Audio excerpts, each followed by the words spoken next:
دعا اللہ رب العزت کے ساتھ تعلق کا نام ہے۔ اللہ کے ساتھ بندے کے تعلق کا نام دعا ہے، اور اس تعلق کو قائم کرنے کا اللہ نے خود قرآن مجید میں بار بار حکم دیا ہے۔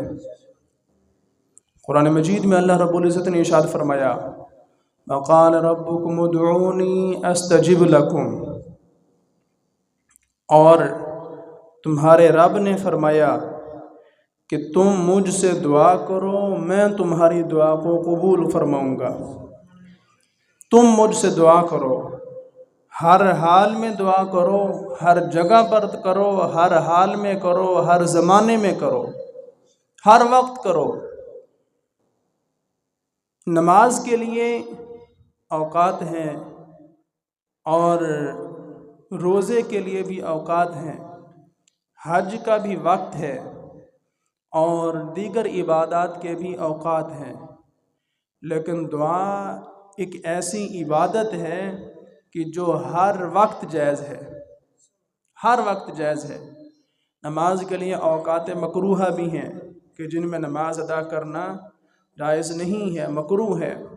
نماز کے لیے اوقات ممنوعہ بھی ہیں کہ جن میں نماز ادا کرنا جائز ہی نہیں ہے بلکہ منع کیا گیا ہے، لیکن دعا ایک ایسی عبادت ہے کہ جو ہر وقت مقبول ہے، ہر جگہ مقبول ہے، ہر زمانے میں مقبول ہے۔ تو ہر حال میں اللہ سے مانگنا چاہیے، اللہ کو پکارنا چاہیے، اور یہ اللہ کا احسان سمجھیں کہ اللہ نے خلاق عالم ہونے کے باوجود اپنے بندوں کو اپنے ساتھ تعلق قائم کرنے کا طریقہ خود قرآن میں بیان فرمایا۔ یہ اللہ کا فضل نہیں ہے، اللہ کا فضل نہیں ہے، بلا تشبیہ و بلا تمثیل۔ آج اگر ایک غریب آدمی کسی ذمہ دار کے ساتھ، کسی ایم پی ایم این اے یا کسی عہدیدار کے ساتھ تعلق قائم کرنا چاہے تو اسے بڑی محنت اور جسارت کرنا پڑتی ہے، اسے کوشش کرنا پڑتی ہے کہ میرا اس کے ساتھ تعلق قائم ہو جائے۔ بڑے لوگ چھوٹوں کے ساتھ تعلق قائم کرنا ان کو ضرورت ہی نہیں ہے، ان کو ضرورت نہیں۔ چھوٹے لوگ جو ہیں ہمیشہ بڑوں کے ساتھ تعلق قائم کرتے ہیں، لیکن اللہ رب العزت کی قدرت دیکھیں کہ اللہ اکبر ہونے کے باوجود وہ اپنے بندوں کو فرما رہا ہے کہ تم میرے ساتھ تعلق قائم کرو، تم مجھ سے مانگو، میں تمہیں عطا کروں گا، میں تمہیں عطا کروں گا۔ اور دوسرے مقام پر ارشاد فرمایا، وَإِذَا سَأَلَكَ عِبَادِي عَنِّي فَإِنِّي قَرِيبٌ، میرے حبیب جب لوگ آپ کے پاس، میرے بندے جو ہیں وہ آپ کے پاس آئیں اور آ کر میرے بارے میں پوچھیں، اِذَا سَأَلَكَ جب آپ سے سوال کریں، عبادی میرے بندے ہیں، میرے بندے لیکن آئیں گے تمہاری بارگاہ میں، ہیں میرے بندے لیکن میرا پتہ پوچھنے کے لیے آئیں گے تمہاری بارگاہ میں۔ کیوں؟ کہ میں نے اپنا پتہ بتانے والا سب سے بڑا عارف باللہ جو ہے وہ تمہیں ہی بنایا ہے۔ آپ ہی کائنات کی وہ عظیم ہستی ہیں کہ سب سے بڑے کائنات میں عالم بھی آپ ہی ہیں، سب سے بڑے عارف بھی کائنات میں آپ ہی ہیں۔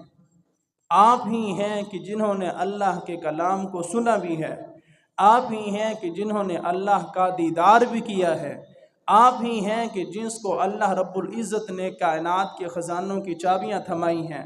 اس وجہ سے آپ ہی اللہ رب العزت کی سب سے بڑھ کر معرفت رکھنے والے ہیں۔ تو لہٰذا بندے میرے ہیں، آئیں گے تمہاری بارگاہ میں، پوچھیں گے میرے بارے میں۔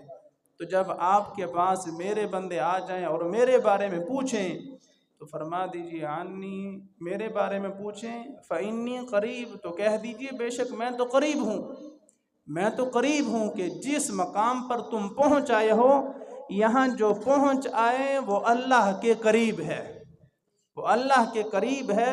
اللہ اس کے قریب ہے کہ اللہ نے یہاں آنے کی توفیق بخشی ہے، اور اس مقام پر پہنچ آئے ہو تو اللہ قریب ہے۔ اور اجیب دعوت الداعی اذا دعان، میں باقاعدہ دعا کا جواب دیتا ہوں۔ اجیب جواب، اجیب میں جواب دیتا ہوں، میں قبول کرتا ہوں۔ دعوت الداع، جب بھی کوئی دعا کرنے والا دعا کرتا ہے، اذا دعان، وہ جب بھی مجھے پکارے، جہاں بھی پکارے، جس زمانے میں پکارے، میں اس کی دعا کو سنتا بھی ہوں اور اس کی دعا کو قبول بھی فرماتا ہوں، اور باقاعدہ اس دعا کا میں جواب بھی عطا کرتا ہوں۔ تو دعا اللہ رب العزت کے ساتھ تعلق کا نام ہے۔ اور دعا کے بارے میں کسی بزرگ سے پوچھا گیا کہ ہم دعا تو مانگتے ہیں، کیا ہماری دعا قبول بھی ہوگی یا نہیں؟ تو بزرگ نے بڑا پیارا جواب دیا، اس نے کہا کہ اللہ توفیق دعا دیتا ہی اس وقت ہے جب دعا قبول کرنی ہوتی ہے۔ اللہ توفیق دعا دیتا ہی اس وقت ہے جب دعا قبول کرنا ہوتی ہے۔ تو اگر تم اللہ سے مانگ رہے ہو اور اللہ کو پکار رہے ہو، اللہ نے تمہیں توفیق دی ہے، تو یقین کامل رکھو کہ اللہ تمہاری دعا کو قبول فرمائے گا، اللہ تمہاری دعا کو قبول کرے گا، یقین رکھو۔ اس پر مجھے پیر نصیر الدین رحمۃ اللہ علیہ کا ایک واقعہ یاد آیا کہ ان سے ایک بندے کی گفتگو ہوئی، تو گفتگو کے دوران اس بندے نے کہا کہ مجھے اللہ کی رحمت سے امید ہے کہ یہ معاملہ ایسے ہوگا۔ تو پیر نصیر الدین شاہ صاحب بڑے ناراض ہوئے کہ فرمایا کہ تو کیسی کافروں میں جیسی بات کر رہا ہے، اللہ کی رحمت سے امید کیا ہوتی ہے، اللہ کی رحمت پر یقین ہوتا ہے، اللہ کی رحمت پر یقین ہوتا ہے، تم اللہ کی رحمت پر یقین رکھو۔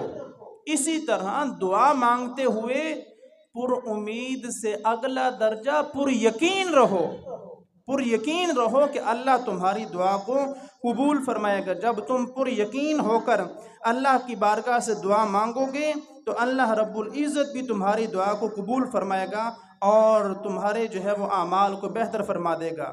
اور یہ میں خود نہیں کہہ رہا بلکہ سنن ترمذی میں یہ حدیث پاک ہے کہ حضرت ابو ہریرہ رضی اللہ تعالی عنہ راوی ہیں، فرماتے ہیں کہ نبی کریم صلی اللہ تعالی علیہ وسلم نے ارشاد فرمایا، ادعوا اللہ وانتم موقنون بالاجابۃ، تم اللہ سے اس طرح مانگو، اللہ کی بارگاہ میں اس طرح دعا کرو، اللہ کو اس طرح پکارو، وانتم، کہ تمہاری حالت یہ ہو، موقنون، کہ تم پر یقین ہو، بالاجابتی، کہ میری یہ دعا ضرور قبول ہوگی، میری یہ دعا ضرور قبول ہوگی۔